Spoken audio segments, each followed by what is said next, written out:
everybody.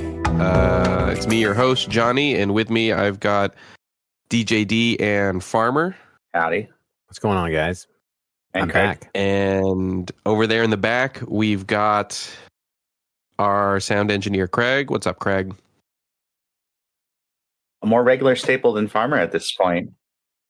I know, we need to start crediting Craig as, in the credits of who's in the podcast. Craig was there. I do produce the podcast, but Craig is the sound engineer. He records the podcast for us. Hashtag Craig was there, I think, is a pretty good, get it trending. I think. Let's go. I just want to say that I have more words in the podcast. So if we're charging by words or whatever, I still am beating him. That is true. By a lot. It's really a landslide if you go by spoken words on the podcast. Yep. We'll see when Farmer's review comes around. We'll see how that goes. We also knew that Farmer wasn't coming last week. Farmer gave us a heads up ahead of time that he wasn't coming. He wasn't First a time no-call, ever. no-show. Yeah, this is the first time. Yeah. That's true. Good That's the morning. first. But, Craig has no-called, no-showed a few times. That's true. He just That's doesn't come. These young people, D, right? They just don't want to work anymore. Trying to give someone an opportunity, and he doesn't want to do it. Am I right? Has anyone heard that before? Maybe. But why don't we just jump right into it? I have a pretty big bone to pick, and I heard a little birdie told me that a little birdie named X told me that DJD has a bone to pick this week too. Oh yeah. What about you, Farmer? Do you have a bone to pick this week? Think about it. Is there a bone you could pick this? This could be the bone picking episode, the graveyard episode, where we just pick our bones. Oh, jeez. I'm sure I do. Let's get into it. Let's get into it. Okay, I'll go first. His bone is going to be with us. Is there anything worse than a Star Wars fan? Oh my God, Star Wars fans. I tried to describe Star Wars fans to Chiho a few weeks ago because we were talking about something, and then I was like, I feel like I'm not really even a big Star Wars fan. Somehow I referenced Star Wars, and then Chiho was like, well, what do you mean? And I started telling her, I'm like, well, there's nothing a Star Wars fan hates more than Star Wars, right? Have I feel like I've talked about this on the podcast of like, As much as you hate to admit it, everything. it's kind of true. They hate everything about Star Wars. I still have not watched an episode of The Acolyte, but just based on Star Wars fans' responses to this show, man, first off, just based on the hate, I know I'm going to love it. I'm going to love it, right? And now I'm going to love it even more, even if it's not that great, just because I know so many people hate it. I'm just like, oh, it's like, Yeah, it's like, that's am I a definitely your Sith? style, Johnny. For sure. I'm like Yeah. feeding off the negative The dark energy and like the side. dark side of the Force surrounding this show. I'm just like, everyone hates it. Wait, so wait, I've got it. The dark side of the podcast, right here. the dark Johnny side, Bates. right? And so, I don't even care. Is this a spoiler? How could you not know about it? I haven't watched the show, and I know about it. Apparently, Ki-Adi-Mundi shows up in the Acolyte, and everyone's mad about it. Everyone's mad about it because it makes him older or something. I have a few things to say about it. Number one, I didn't realize Ki-Adi-Mundi was such a loved character. Am I even saying his name right? Because that's how little thought I've put into that Star Wars character. Who freaking cares? He has what? He has 2 lines in the whole Star Wars thing. He's like, there hasn't been a Sith in a million years. And then he's also like, what about the droid attack on the Wookiees? Right? That's it. Don't they show him Don't they show him dying in revenge? Right. Of the Sith? Yeah, they show him getting wrecked. Being wrecked by his own clone troopers. Clone troopers, yeah, clone troopers turning on Order 66. Wait, is that a confirmed death? Is what we want to know. Is that no? confirmed It's I don't think so. I think he There's probably no such survived thing in it. Star Wars. Yeah. So first off, everyone's mad about this, and I'm just like, I didn't even know people care about him, right? Like who even he is such an inconsequential who cares Jedi. I actually like it.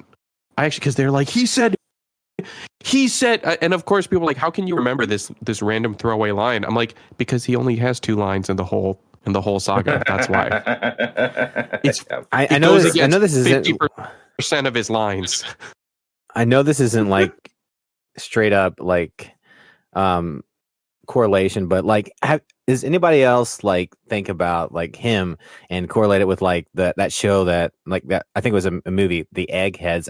Like I've never really seen it, but it's just like anytime I think about it, it's just like, oh, he's an egghead, like that. You guys remember that in that same around that same time that came out, and I can't think about it without thinking about that, and I've never even watched it, but I have no idea what you're talking about. I have no idea what you're talking about. But here's the thing. So there's been a couple of arguments here because they're like talking about the level of canon in Star Wars. And this is a conversation that I really do understand. For those listening, I have a Star Wars tattoo. Star Wars was like my whole personality up until like 15 years old. I get it. But people were like on threads, people are debating all this stuff. And they were saying, I'm not joking. I saw people actually say that extended universe canon versus the Disney canon. And I was kind of like, old extended universe, that's not canon. It's not the extended universe canon. It's Legends now. Like, you can't be quoting, well, in the extended universe canon, it says da-da-da. What is that? What? So not only that, but also, a bunch of quotes have resurfaced from George Lucas saying that anything that's not in the movies isn't canon. It's not his Star Wars. It's not his vision for Star Wars. He doesn't care about it. So, I mean, like, when it comes down to it, even Legends, back when it was canon, wasn't canon. He didn't care about it at all. Right. Well, and I saw someone who wrote, I think they wrote some kind of Star Wars affiliated thing back then, and they talked about the process of getting it through. And how basically, if it was in a movie or in a show, back then it was just movies, like you can't contradict the movie, period. But then I think the same culture for books too. Yeah. So for Key Eddie Mundy's birthday, we know his birthday from like a official trading card game. And they were like, yeah, that's pretty low on the totem pole. It's pretty easy to contradict that wouldn't have been such a big deal.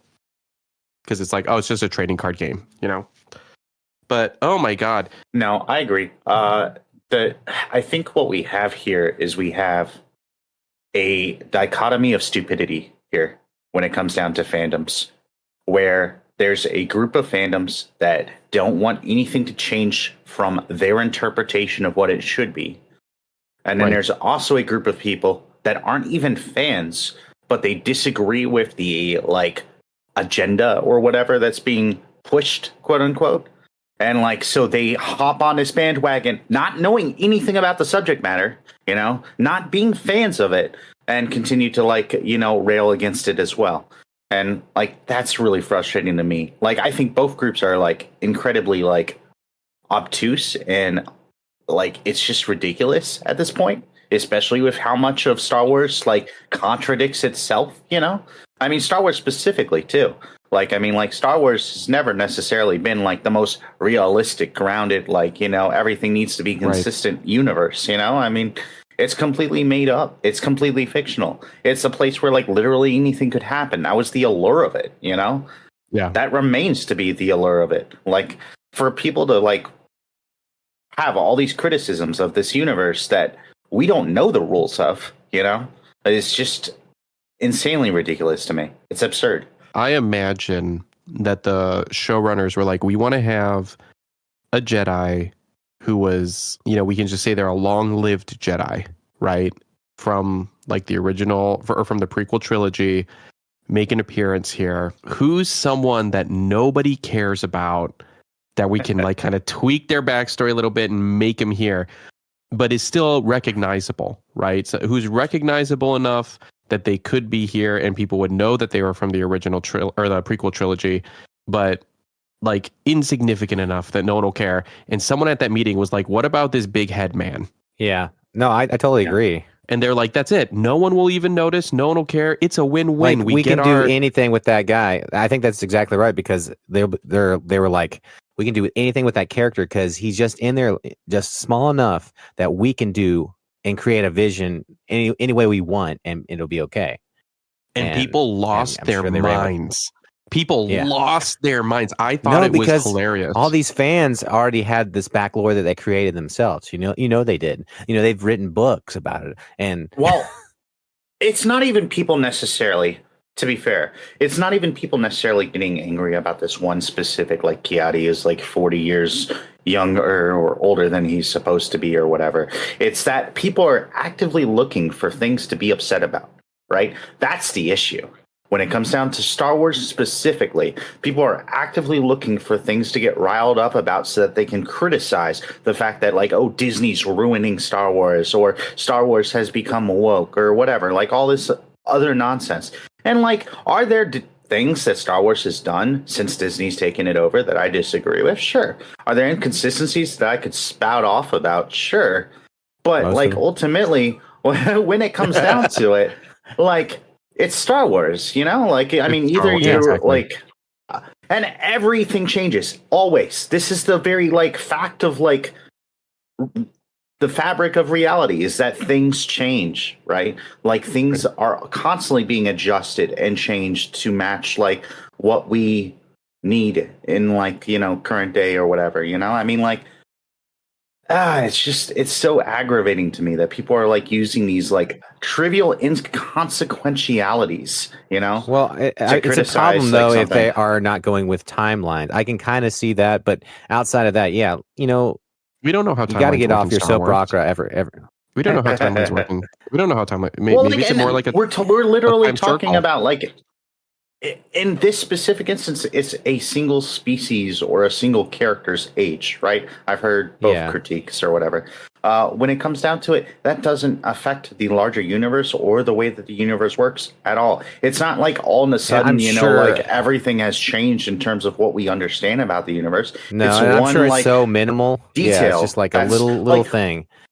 Yeah, they're picking and choosing. This is the kind of stuff, like, as much as I love, like, how there was a lore master in, like, the old Legends days that used to, like, kind of, like, make sure that no major inconsistencies, like, came across in, like, the expanded universe in the books and stuff. Like, this is the kind of detail that would absolutely slip through all the time, Like, right. It's that small. Like, we're literally nitpicking. And they would need to try to, like, be upset. They would correct it later. Like, through a different medium. So there was one old book, I don't even remember the title of the book, but, like, some Jedis, they go to Count Dooku's homeworld, and in it there's a young Padawan who thinks that he's going to turn into a Sith because he's having these, like, force visions, and in the vision he's actually killed by someone wielding a blue lightsaber. He's killed by someone wielding a lightsaber. And he goes through this whole journey. He doesn't end up turning to the dark side. And then when the novelization of Revenge of the Sith came out, they, like, name dropped this kid as a kid who was killed by Anakin in the temple, of, like, him trying to, like, protect someone else. And so there's, like, those kinds of things, right? That, like, actually another book, they, like, make it make sense of, like, and he was kind of like they did in Obi-Wan, in the Obi-Wan TV show. Yeah. No, it's so true. Like, when Leia's, like, running for, like, 15 minutes and, like, a bunch of grown men can't catch her and she's not running that fast in the forest in the Obi-Wan show. You guys remember that? Right? Yeah. Well, and then one of the main protagonists, she was trained mercenaries. She was directly associated with, the whole youngling thing as well. I thought. Oh, right. Yes. Yeah. No, what was she? The whatever sister? Yeah, she was. Let's not talk about that, because she got stabbed multiple times by a lightsaber and she's fine, and Qui-Gon's still dead. Yeah, always dead. It's all talk about inconsistency, okay? Okay, I mean, like, no, hey, I mean, okay. Can we nitpick about this? I was thinking about this today. What if they had Force Heal during the Phantom Menace? What if that wasn't a power that just randomly cropped up, like, in the last, like, 5 years? They traded Force Speed for Force Heal. Yeah. See, when they were training, they were only allowed to have certain abilities because they only had a certain amount of slots, that they could fill up. Exactly. Yeah. They didn't have it equipped. They didn't have it equipped. They didn't know they would need force healing for this mission. I saw this meme about it where it's like, they're like, Kiedi Mundi is, like, older than he's supposed to be. No, I can't accept this. And then it's like, Darth Maul survived at the bottom of that thing by like his hate and like the power of the dark side, even though he was cut in half. Okay, I can accept that. Yeah, no, I can no believe comments. this. Yeah, I saw that you posted, and I thought that was Yeah. like, yep, that's exactly right. They And just then- pick and choose what they want, and it and then usually gets has to do with like spider Sith whatnot. legs. Like, Yeah, what the what's to heck? do with this? Like, are we okay with this? Okay, we're okay. Oh, okay, I'm not Yeah. okay.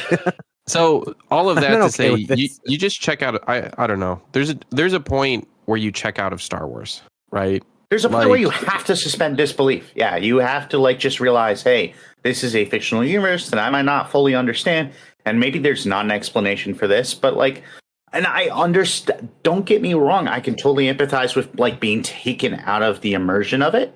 I can totally understand that to a degree, but like when you're looking for stupid things to criticize or whatever, like I mean, you don't need to go that hard. Jeez.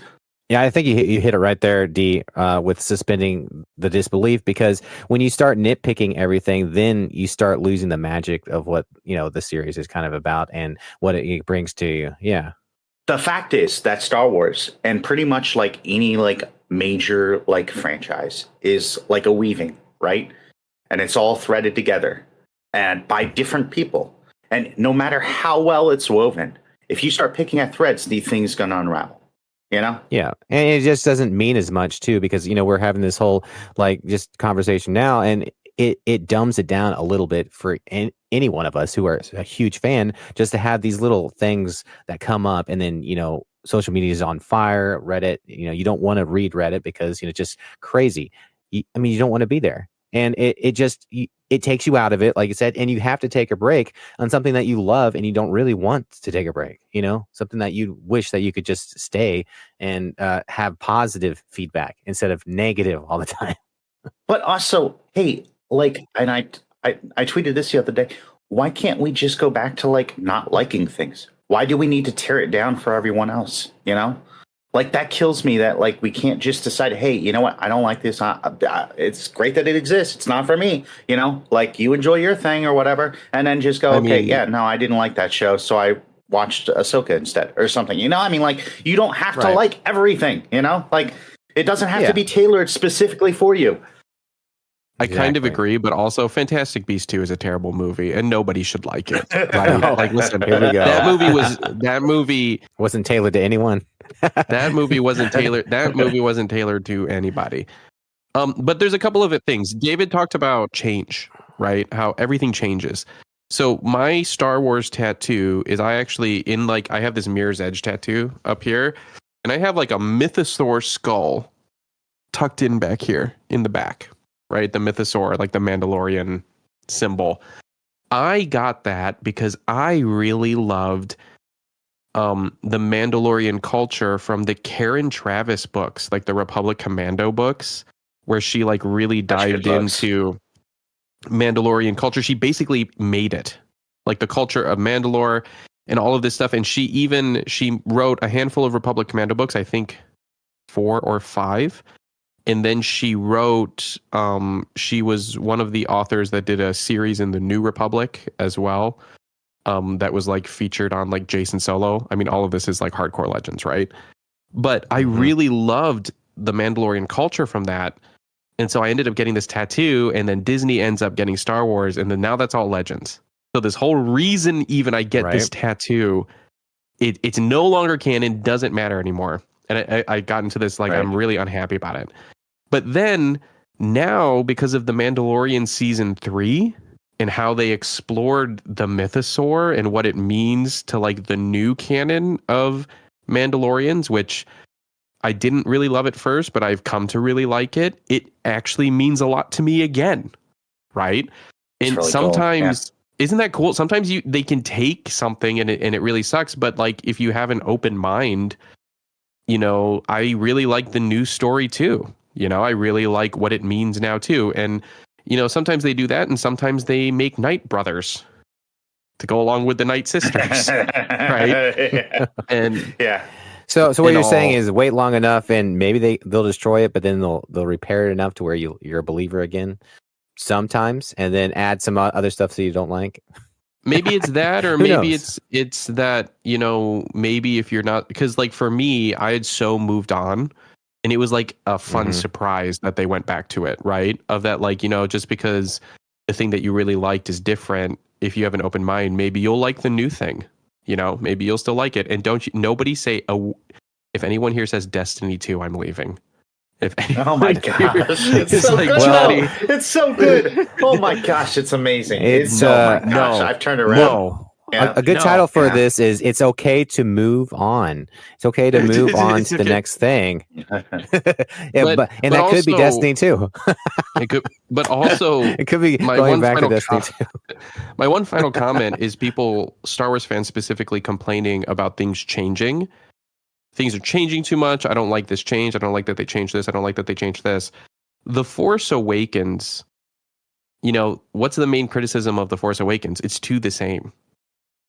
Oh, it's just the same as A New Hope. Oh, I don't really like, like da da da da da. And it's like, do you want it to be the same or do you want it to be different? What are we looking for here? What are we looking for here, Star Wars fans? And I say this being a lifelong Star Wars fan. This is where I think you can easily spot that second group of people that don't really care, but care more about like the outcome or whatever, and pushing it back against like agenda pushing or whatever.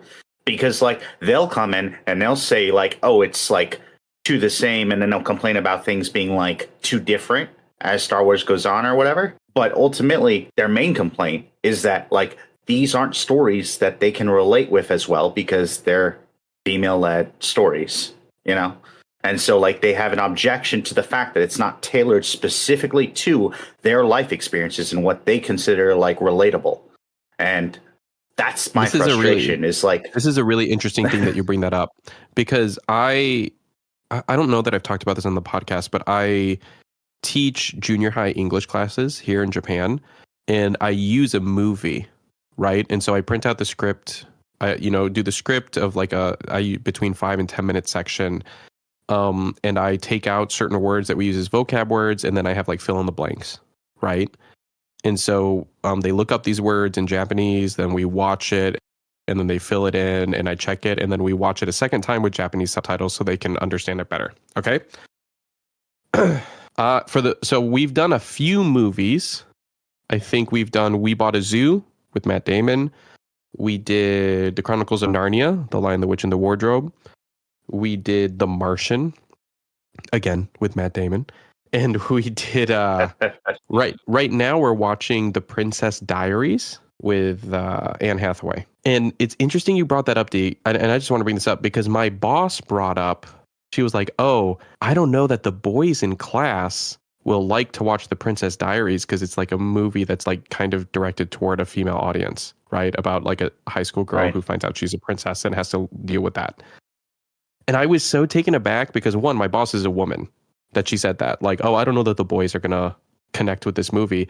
And two, we've just watched 3 movies in a row with a male main character, right? Like primarily like toward like a male audience. And like we did not have any conversation about whether or not the female students could identify with it or would like it. It never came up. But then like as soon as this is like a girl movie, she's like, oh, I don't know that the boys are going to like it. And I literally told her, I don't care. I was like, I don't really care whether or not that they like this movie. It's the next movie I'm doing.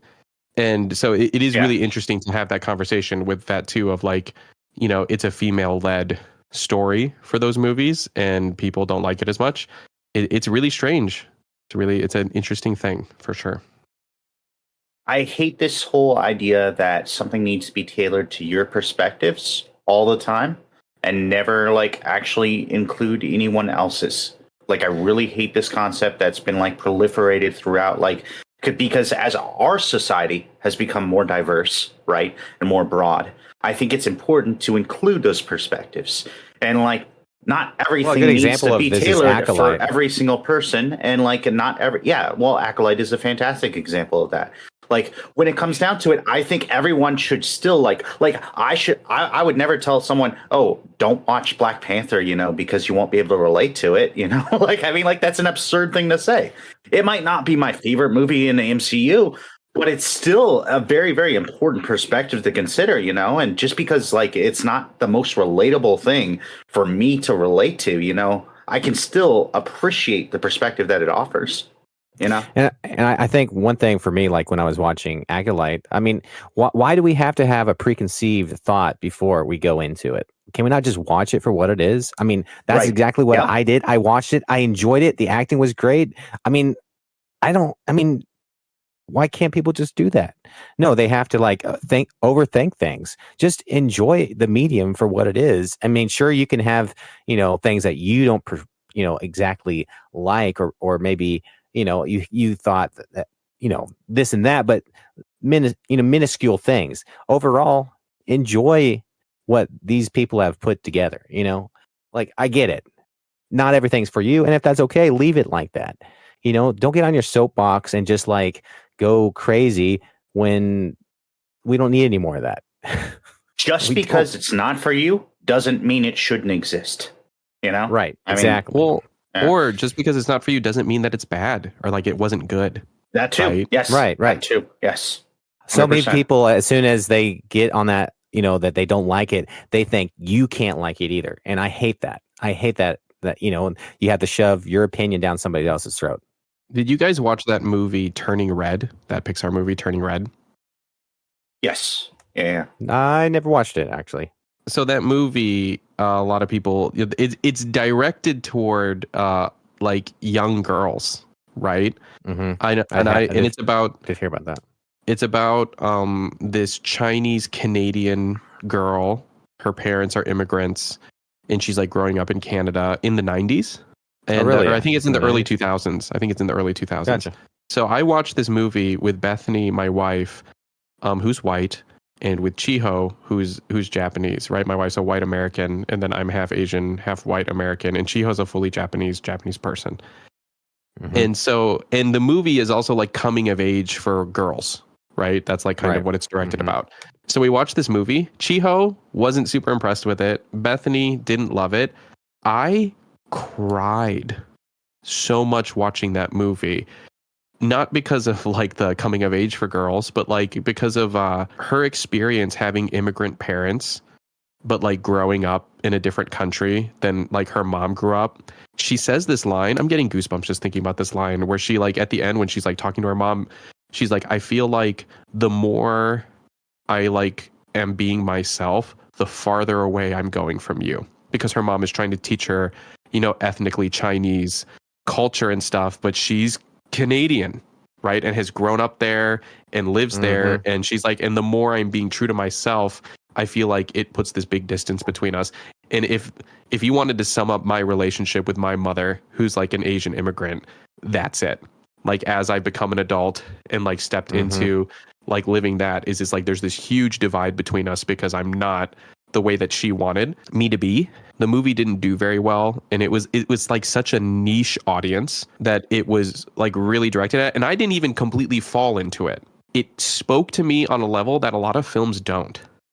Of like, oh my gosh, like this is my experience, and look at that. Like it's weird to say that kind of stuff really matters, but it really does. And like you don't realize how much it matters until it speaks to you, if you have an outsider's perspective on certain things. And then you're just Right. like, oh my gosh, wow. And then that's Wow. kind of like the beauty of of film and other art forms to that, to what you're saying right there, is the fact that you can have these different mediums and other people like won't get anything out of it, but there are, like you said, like you were hit specifically for this thing. Right. The two women are sitting And there being like, meh, it was okay. And I'm yeah, literally it was just crying. okay. Like not like one tear. Like I'm really crying, ugly crying. There can be these films or these other, even games, like these stories that don't have to be to you, but they can hit dynamically for somebody else. It can hit them right in between the eyes.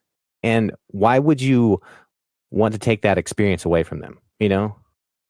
Chiho Why is would here in you the do that? studio, and she's just like telling me, she's like, I was just waiting for that movie to be over. That's where she was at. She was like, I was waiting for that movie to be over. And she's like, and she's like, wait, what happened? Because I'm just like crying, like on the couch. And she's just like, wait, what happened? What I missed? Like, oh God, this movie's so long. I don't think you need to necessarily. I think it's good to be, but I don't think you necessarily need to be empathetic towards like other perspectives on an emotional level always.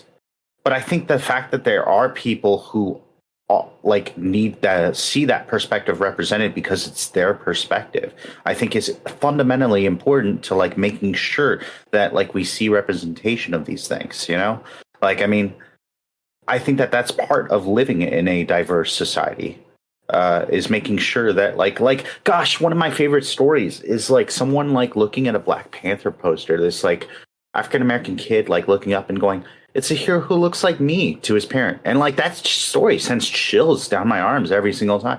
And that's really, really, really not even cool, but like fundamentally important to having a society that includes all these different people with different perspectives, rather than just showing the same one over and over and bashing people over the head with it and saying, no, you need to conform to this. Because if we all conformed to the exact same ideology and the same like perspective and the same like, you know, tropes, then like where would be the diversity in these stories at all?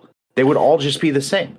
And I do remember something like when I was growing up, and it was just, I mean, I remember just like as a kid, just having this, you know, this initial thought that just pops in your head, even though, you know, when you're a kid, when you just have this honest truth, you know, if you have kids, or you've been around kids, they speak their mind. Well, this is something that kind of came to me, and I'm thinking back in those days when I was watching movies, it's like, oh, any of the, you know, really cool movies, you know, you just only have white people in it. And why does that have to be? Right. That doesn't need to be. But it was so true. It was so true in like the early, in the 90s and the 2000s. Like that's where we were. And that probably wasn't, you know, where we needed to be. And I'm glad for a lot of this to include a lot of other people, because it needs to be more realistic, honestly, across the board, because that's not really where we live. It was like tailored to one specific ideology, and we needed to change. And to cut Johnny off one more time, I would say that my comment will keep. Go ahead. It's not necessarily important that every single person have that level of empathy to be able to relate to a story that's not theirs. But I think it is actually fundamentally important to understand it, right? I think that is a critical thing. What I was going to say is that David and Farmer have both made comments that since this is an audio-only podcast, people don't know what we look like, but it is very clear that you're both not Black. Like, just like, in case anyone was wondering. They're not. I think they know. But it's just interesting that you can come up to that kind of like, I mean, I think we all kind of felt that way, you know, early on, like even growing up, and like there needed to be a change. And you know, not all change is good, but I think in so many ways, this has been good for like bringing in so many different people on that level, especially like acting, all those actors that didn't have jobs, you know, can now have an opportunity. And that's huge. And we want to see a little bit more diversity too. It makes you not feel alone. Yes. I didn't realize that I wanted to see that. I didn't realize that I felt like I had this lived experience that I just never talked about with anyone because I felt like no one would really understand it. Right. I didn't even know that until seeing it and just being like, oh my gosh, like, yeah, I know exactly where this is coming from. And then like to have this great experience too of like sitting with Bethany and with Chiho and see them not get it and see that, like Chiho said, that when is this movie going to be over? And I'm just like breaking down as she's like trying to connect with her mother and she can't. Right. And I'm just like, oh man, I get this. I understand. I also think that like so much of the human experience is like universal in terms of its relatability, and that it can't all just be distilled down to specific stories. Like Johnny was talking about, like not necessarily having a one-to-one with like a girl's coming of age story, but still being able to relate to parts of that. Like which one of us can't relate to like being hungry or like having arguments with our parents or whatever, you know, like however small the relatability. And I think a good story capitalizes on that, right? Like a good story capitalizes on the not feeling like you're enough, right? Like that inherent like human, like, you know, emotional struggle. Like a good story capitalizes on these more universal, expanded things that aren't limited to like one perspective, but actually branch out into a lot of different ones. And like I think that those two are critical to good storytelling, and to cast the story aside because you can't relate to a specific story when there's so many elements in that story that you probably could relate to, it's just stupid. Like when it comes down to it, to cast that aside for that reason is just like insane to me. It's, I think, the difference of looking for a way to connect with something and I guess not wanting the thing that you're watching to connect with you instead, Sure. right? Yeah, no, I would agree. Yeah. Anyway, I haven't seen the Acolyte yet, but I look forward to it. I really look forward to it. I really am interested to see if I like it. I've heard there's been a lot of things that people don't like. Right off the bat, probably gonna like it, I would assume, just because it's Star Wars and it's great. And you know what? Like, it's cool. It's cool to see. It's cool to see Star Wars come back. Yes. Well, and it's really cool to like delve. It's really cool to delve into something different. You know, like that. I think that's what I liked about it. You know, it's another story out there, and I love that. Can we get outside of the main story that we keep having over and over again? That's my big thing. They better go to Tatooine in the Acolyte. That's all I'm gonna say. They better get there. They better have a showdown in Tatooine. But the no, like, and I just want to remind Star Wars fans, because again, I've been a Star Wars fan since I was a small kid. Remember pre-Disney? Remember when Star Wars was over? You know, you're getting some books, maybe some games. But remember when it was just a done thing? Like, and remember how excited you felt when it was like, oh man, there's going to be new Star Wars movies. Like Disney is now, people don't trust it, right? They're like, oh, Disney, new movie. Oh, it's probably going to be bad. But remember when that first happened and it was like, wait, this is a possibility again? Like I can watch a Star Wars movie I haven't seen 100 times, you know? Well, and the coolest part of what Disney's doing right now is that they are telling the stories that like old like legends people wanted to see told on film for the longest time, right? We were kind of like begging for like expanded like universe stories to be told that didn't just revolve around the same plot points that we've seen and the same characters we've seen. We had the books, but we never got to see anything on the silver screen. You know, right. And like to see Disney embrace the idea, and granted, obviously for profit, right? But still, to see them embrace the idea, like, hey, Star Wars is bigger than just 6 people. You know, I mean, like that's really cool. I'm down with that. I mean, there's only like 2 planets and 6 people. I mean, yeah. No, exactly. So I am excited to see it. Whenever I get that chance. But D, I know you had a bone to pick too before we get going too long. What's your bone? Kind of piggybacking off of yours. Fandoms are stupid. Fandoms are like absolutely stupid. Fandoms. You either live long enough to die, right? What is it? You either die the hero or you live long enough to see yourself become the villain. I kind of feel like fandoms ruin everything. Continue. Yeah.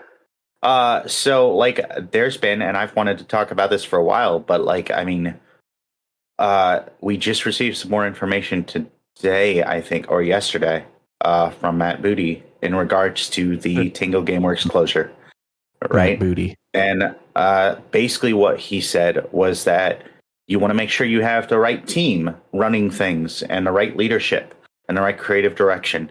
And so, like, even if they made something before that was great, that doesn't necessarily like mean that they'll be able to do it again under different leadership and with a different team. And so, like, sometimes you have to make hard decisions. And that was basically all he would say about Tango Gameworks. And that's probably more than he should have said, right? Like, that's probably going a little bit past where they want that corporate line to be, because that does kind of make it sound like, oh, because the director left, like, you know, like, that means that they felt it was okay to shut the studio down. That would be a calloused, like, cold-hearted interpretation of it. But when it comes down to it, I think that's also somewhat valid, right?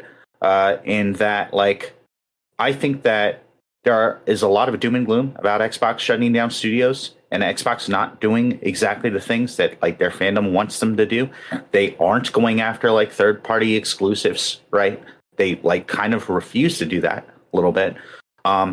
they aren't pushing back that strongly against when PlayStation does it. But also, what do you expect them to do in that case? Like, I mean, if Sony has paid a game a certain amount of money, like Capcom, or not Capcom, there was a game that was just announced.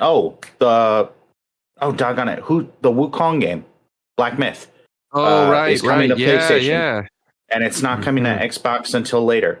And there was a lot of rumors about that. And they put out a statement saying something like, we can't comment on the partnership deals of certain of our partners with other platforms. And that's kind of a sneaky way to say this is a timed exclusive because Sony paid for it, you know? And whether that's true or not, I might be reading a little bit too much into the tea leaves here, but that seems to hint at that at the very least. I don't understand necessarily why people see specific studios close and go, oh, Xbox is just going to close any studio anytime they make a great game, or specific games be made multi-platform, and Xbox fans go, oh, that means they're going to put every game on every platform. And it's like, wait, what? They've literally said the exact opposite for so long, and I just don't understand why. I understand why the people who hate Xbox constantly use these things to establish negative narratives. I don't understand why Xbox fans do. That bugs the heck out of me. I get why someone who's a fan of PlayStation who wants to kind of see Xbox fall is yeah, they're going to put games everywhere. They're going to be out of the platform business in 5 years, baby. I totally get why a PlayStation fan would do that. I don't get why Xbox fans are almost maybe not rooting for Xbox to fail, but definitely talking a lot about how they're clearly going to. You know, and I feel like that could become a self-fulfilling thing if it if fans stop supporting the thing that they're a fan of, you know? Yeah, it's the whole mentality of, oh, we're in the losing side of the race, and we've been in the losing side of the race for so long that, hey, we're just gonna, spread more negativity about it because, Xbox is never gonna be PlayStation or whatever, but you know how it is when you're just second best. I'm not saying that the Xbox is second best by any means, but I think there's a lot of mentality.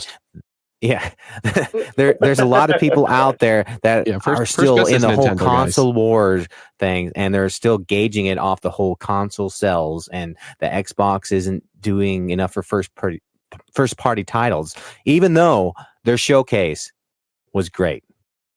Their showcase they was still fantastic. Aren't believers. They still don't want to be believers because they've closed that off. But their showcase, if you were open-minded and ready to see Xbox hit it off, their showcase was amazing. I'm so excited for this year and the next year. But what I don't get is why Xbox fans, people who purportedly support this brand and who have invested a lot into it, are constantly jumping to conclusions, and even people that I respect in the journalistic field, constantly making these crazy observations oh, this means that oh shoot, who did Hellblade? It's eluding me. I didn't play that. It was right on the tip of my tongue. But the studio that did Hellblade is going to shut down tomorrow because they did a great game. But this is Xbox now. They just shut down studios. It's no, that's not true. If they just shut down studios, you would see a lot more studio closings. They have reasons for what they do. And this is my problem also with just in general observations of things. There are reasons for most actions taken, right? Those reasons might not make sense to you, but that's because you aren't looking at it from that perspective, right? And that maybe perspective not might be wrong. Right. That perspective might be a bad perspective to have. Well, that perspective might not be any of your business. That's the thing. Well, and I think it's fine to be somewhat concerned about Xbox closing studios and everything, but also I think it's absolutely unproductive to just jump to assumptions that don't make any sense. Or for the multi-platform thing, right? Xbox has said over and over and over, Xbox will continue to be a platform. We will continue to put games exclusively to Xbox because we think that drives value to it, right? Mm-hmm. We will continue to establish and push this brand and this hardware because it is a core of what we are. And granted, there might be other elements that are pushing them to do otherwise. And there probably are within Microsoft that see dollar signs with like pushing to other platforms and all that. But they have said consistently, like, we're going to continue making sure that Xbox is like a great place for people to play, right? And to see this whole narrative that like, oh, they're shutting down all their hardware from Xbox fans, it's like they've never said that. They've never given any kind of inclination towards doing that. They've specifically said, hey, we'll be looking at games at a like case by case basis. There are a few games that make sense for us to make multi-platform, right? And we're going to do that with those games. Like, that does not mean that they're just not going to make Xboxes anymore in any way, shape, or form. I don't know how people jump from like the one to the other while still claiming to like support this platform. And I get the investment into it. I'm pretty heavily invested in an Xbox too, right? I own thousands of games. I've paid money for most of those games, you know? I mean, like, I want Xbox to remain a platform because I think it's a superior platform in terms of like its UI design, in terms of the features that it has, in terms of like the way that everything works on it. Like, I'm a huge fan of the hardware. I don't want to see it go away. I don't think that like spreading the rumor that it is going away is like helping it remain, though, you know? I feel like those people are, for one, they're like the squeaky wheel. You know, they for one, they're not invested nearly as much, but they're invested just enough to be dangerous, where they're actually deaf to all the other stuff that they should know, but they're so busy about worrying about controversy that as soon as they hear something that could be negative, that they jump on that and they don't even fact check. They just go in guns blazing, ready to go up against, you know, Xbox or whoever that's a CEO, or, you know, just go in and just go at war, like saying, hey, what's going on? Xbox is shut down. I'm not even going to fact check it. I'm tweeting this right now, or I'm sorry, Xing it. Is that right? I feel like this every stream is like, I don't even know what to call this anymore. but like posting it to social media is just like right off the bat, like, you know, do we even think about it beforehand before we write something down and post it to social media? I don't think we do.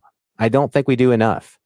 Like, it's instantaneous, like that thought that maybe you should have thought, you know, a little bit longer about, you know, and it gets into this whole thing. Like, I was so busy about the moment of how I felt when I heard about that I completely blew it out of proportion and made this assumption, you know, oh, Xbox not going to have any more consoles, only PC, you know?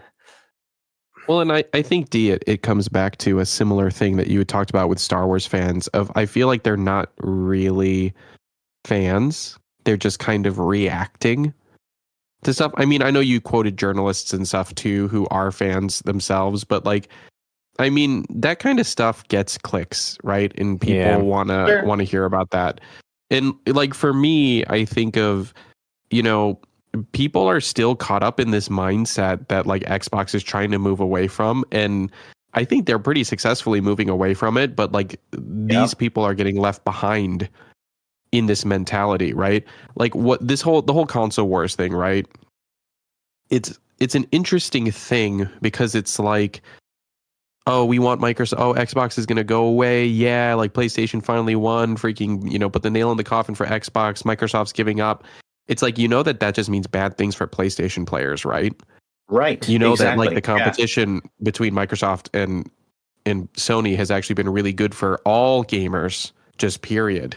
It's been a good thing. Oh, yeah. Right. I mean, like crossplay comes to mind when I think about it right off the bat, you know? Where would PlayStation be without Xbox right now? Or like PlayStation just announced that now you can connect to Discord without using your phone. Right? There's no way that would have happened without any kind of competition, right? That just wouldn't have. And I don't know, like that mindset and the way people are pushing it, to me, it feels like it's just people wanting to talk about something. Like that's just it. They just want to make a controversy where there isn't one, of like, oh, what's the point of having an Xbox if I can play Xbox exclusives on a PlayStation? I might as well just get the PlayStation. And does this sound bad? But like, I'm like, I haven't thought that way about gaming consoles in like literally 10 years. Right. like for real, right? I haven't thought that way, and I'm a primarily Xbox player, so it's not like I've got all the exclusives, so that's why I don't think about it, right? It's just like, yeah, it doesn't matter. Like, it's why is it a big deal? Being a PC gamer now, it all comes to PC anyway, right? Much to the chagrin of PlayStation players, apparently. Yeah. But the funny thing, how long did it take you to get there? No, but that's a good point though, to bring that up. Much to the chagrin of Sony players, but like this mentality, I used to really not be about Nintendo's mentality. I heard it described as Nintendo has a blue water mentality of like, they're fighting over here. So it's like red water, like there's blood in the water as they're fighting it out. But we want to be in blue water. We want to be so far away we're doing something totally different and no one's competing with us, right? Mm-hmm. We're not competing with these other people. We're not fighting shores, for it. We're doing this over here. Soaking up the sun and the rays, just enjoying. But like, why can't more people have that idea? What does it hurt you that Sea of Thieves is on PlayStation now? How does that hurt an Xbox gamer in any way? Like, yeah, right? That means more players, and it came to Xbox first. It's still on Game Pass. Xbox is still the best place to play it, And also with all these games being ported to other places, like Xbox is actually like making them parity, right? Like it's not like they're giving additional features to like any one platform or another. And I could say like, oh well, like that's not playing the game PlayStation has been playing for years or whatever. Like, sure, I can see some concern about like, oh, you have to get down in the dirt and roll in the mud to like actually like compete with Sony. I could see that argument. I don't think that it's a true argument. I think Xbox is proving that. I think Xbox one is thing proving that's that, great because Xbox tried that. that, and they lost. They lost hard. And like I mean, like when they it had comes to down to shift their paradigm for sure. Yeah, like I think that this new Xbox that is playing by a different set of rules and like a different like goals in mind of like getting games to more players and everything, and still making sure that like Xbox players feel valued and feel like Xbox is the best place to play. I think that is important to them, and I think that's a fantastic strategy that they are really kind of capitalizing on when it comes down to it. And what you said, David, about like, Sea of Thieves and coming to PlayStation. I mean, I know firsthand people who would have never played that game that are playing that now, and that's significant. I think that's huge. Right. And I think that's what we need for every game and for every platform to be, kind of coexisting together in this, this gaming industry. Well, and it gets into this weird thing of like also talking about services, right? Like, well, what's the point of buying an Xbox if I can just play Xbox exclusives on PlayStation? But we're not going to get into the conversation that they're not all going over there, but you know what I mean? Because that's the conversation. People are like, what's the point? It's like, well, what's the point for Microsoft to keep making Xboxes is that if you're on an Xbox, you're more likely to buy from their store where they're going to make the most money from it versus PlayStation getting a cut. You're more likely to rent movies from them or movies rented. You know what I mean? Like just being in their ecosystem. That's true. Yeah. Mm-hmm. Is opportunity for them to make money.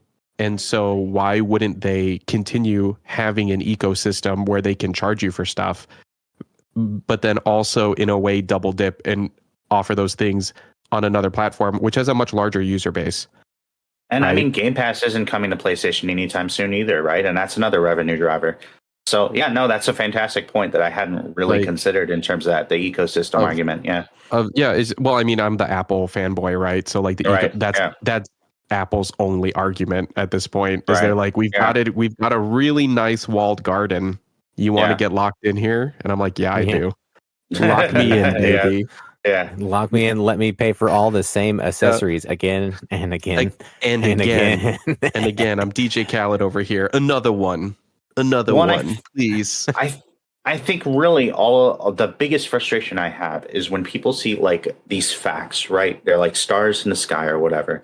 And then they start like just like drawing whatever picture they want with them, like, and not considering what the actual like picture might be that includes all of these facts, and like trying to extrapolate out from that to like what their idea of like what Xbox is doing, and assuming that that's correct when they don't have all the information that the people at Xbox have, right?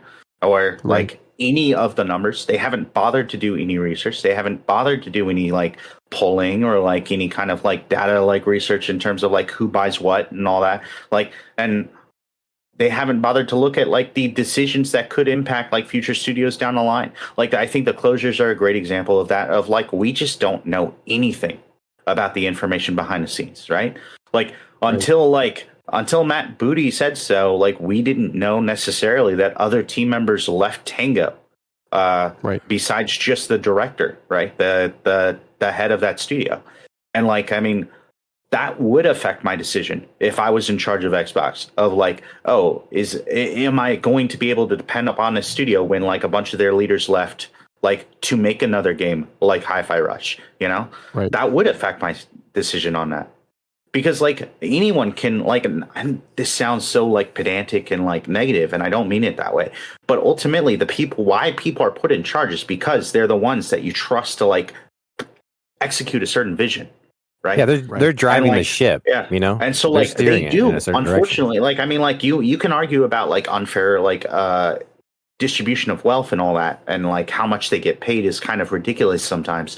But like they're put in charge for a reason, and that's because they have a vision and they're usually able to like at least provide evidence they can execute on it. Whether that execution goes according to plan is like, you know, up in there. But like I mean, like. They're also the one that's taking the brunt, you know, they're taking the risk, and people don't think about that enough.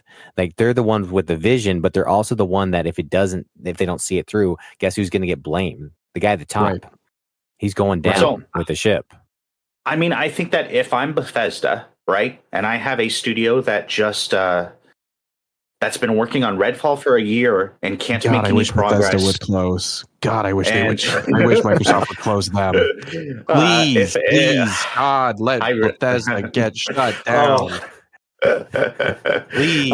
If I was Bethesda, and I refuse to close because I'm awesome, all right, and you I have an incredible game called Starfield, you know, and making amazing TV shows. Called Fallout. And also just improved Melee. Upsetting. And just put a major update to Starfield to improve Melee out, right? Wow. To bring Johnny Bailey back specifically. It's only a year too late. It's only a year too late. They're bringing him back. I guarantee. He's going back. I'm really not going to like to hear people quote this podcast when I'm starting to play Bethesda games again, and I'm loving it. And they're like, "Hey, Johnny, have you heard this? Have you heard this?" I'm going to be. They're going to pull it back. Yep. They're going to pull back. They're going to have it as a soundbite.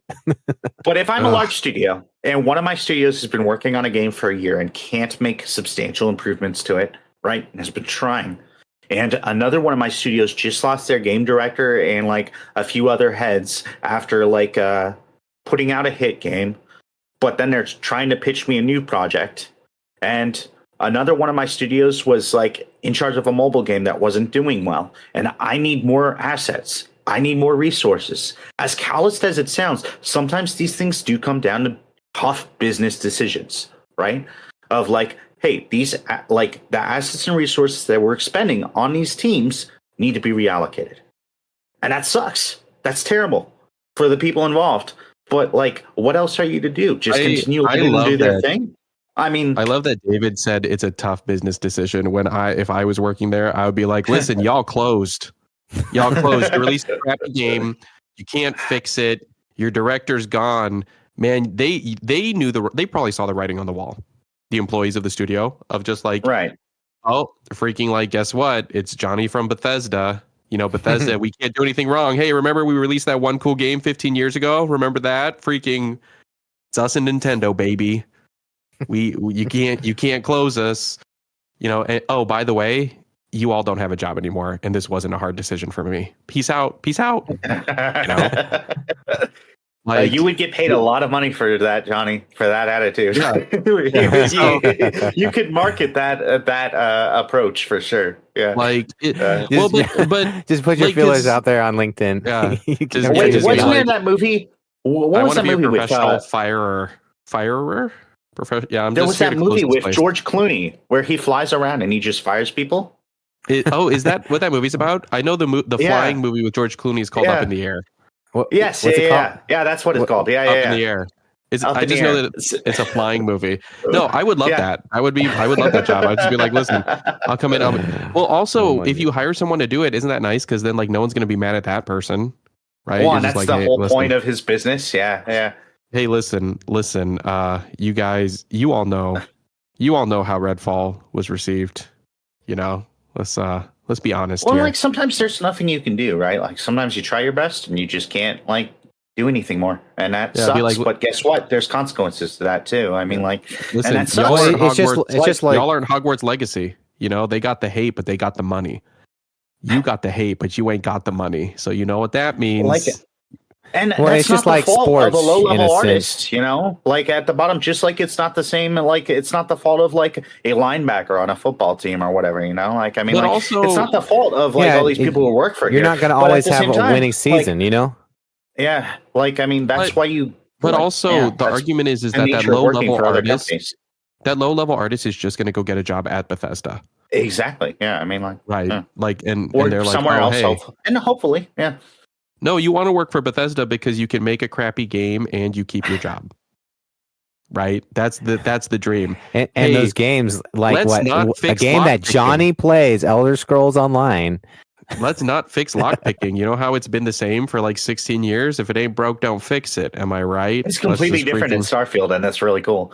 But Is it well, good? I would hope so because they're space locks, and I don't want to yeah, jam exactly. like a hairpin into a space lock with my knife. Right? Please. No, it's actually a pretty fun puzzle. I actually quite like the lock picking in Starfield. There's actually quite a lot, but if you start with a bad setup like Melee, you know, what do you expect? If you start with a bad setup that the game recommends for you to have, that they're like, hey, doesn't this sound cool? Would you like to do did this not setup? recommend But now that. it's cool. Guarantee. Now it's cool. I would now love to have that setup. Now and then they're like, guess what? First mission, there's turrets on the roof.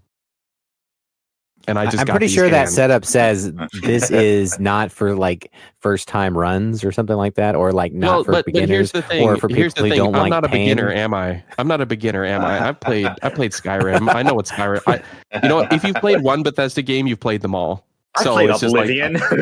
yeah, I played Oblivion back in the day. How hard could this be? Turns out that you know what game I actually do want to get. I want to get it on my Steam Deck because I want to re-get Cyberpunk. Ooh, I kind of want to get into it Interesting. again. Yeah, I've heard they've still been tweaking some stuff for the better. yeah. So they had that 2.0 update, and then they had the new expansion that also included another update to it. Like it's like in a really, really, really good spot. This is a hard thing for me though, because on one hand, it's really cool that games can get better and that they can keep updating them. But on the other hand, it's also really hard when like they release something that's not great. Yeah. And then like 4 years later, they're like, actually, it's really great now. And it's just really hard for me to be happy about that. But I don't know. I think that's the benefit though of some things like Game Pass, where like, you know, essentially you're not buying it hopefully for that one game. And then you can return back to it, you know, down the line and see if it's improved at like no additional cost. Whereas like if you buy a game, then you bought it hoping that it would be good at launch, and it gets a lot tougher to go back to it as time goes on. Yeah. I don't know. So many of those games that have come out that are been like, as far as the critics say, and as far as news say, is bad. I go into them and I have a blast. I mean, I don't know what it is. I mean, I understand the whole hardware issue. That would be really annoying, but I don't know. For Cyberpunk, it was that it wasn't running, right? That was the issue. Yeah, and I mean, PC, I had a glitch on my Series S for Cyberpunk at the time where I got a phone call, and basically he never hung up the phone, even though it ended, and so I couldn't do anything. And I didn't have a save I could load. Like it broke my game for a few months until they pushed a bug or until they pushed an update. I want to say it was more than a few months, though. It was a long time. Yeah. No, because by the time they fixed it, I was like, nah. That reminds me of like MCC days back when they had to keep pushing for some of those bugs back in the day. Like a bunch of my campaign saves would just like erase, and that's frustrating. But for the most part, like there's so many games out there that I feel like you need to give it a try. You need Well, to I give mean, it a being try a Halo fan, and stop worrying it makes about. sense that you're cool with bad launches. You know.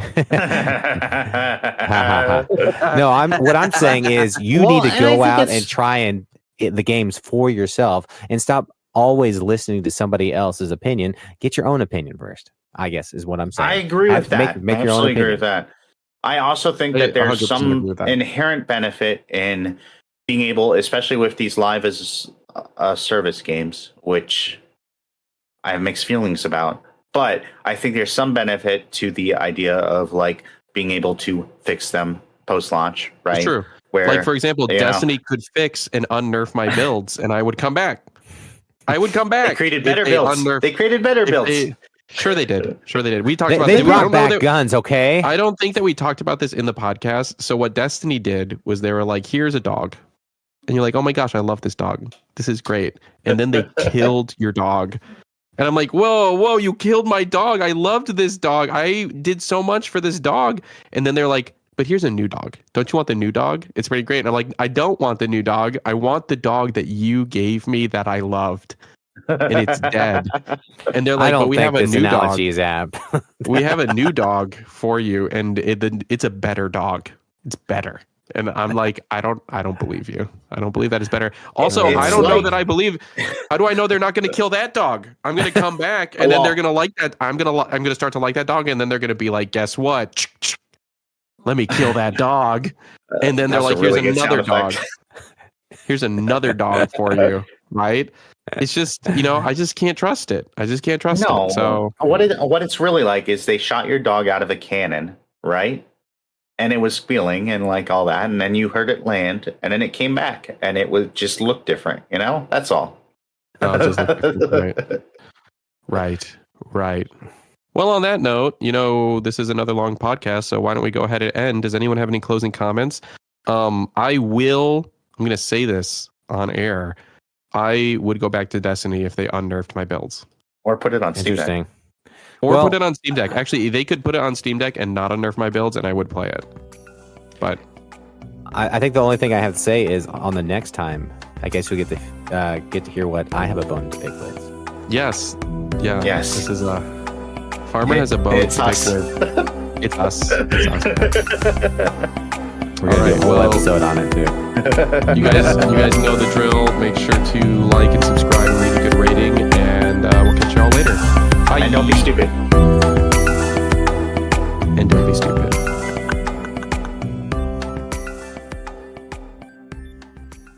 Get out of here, Craig.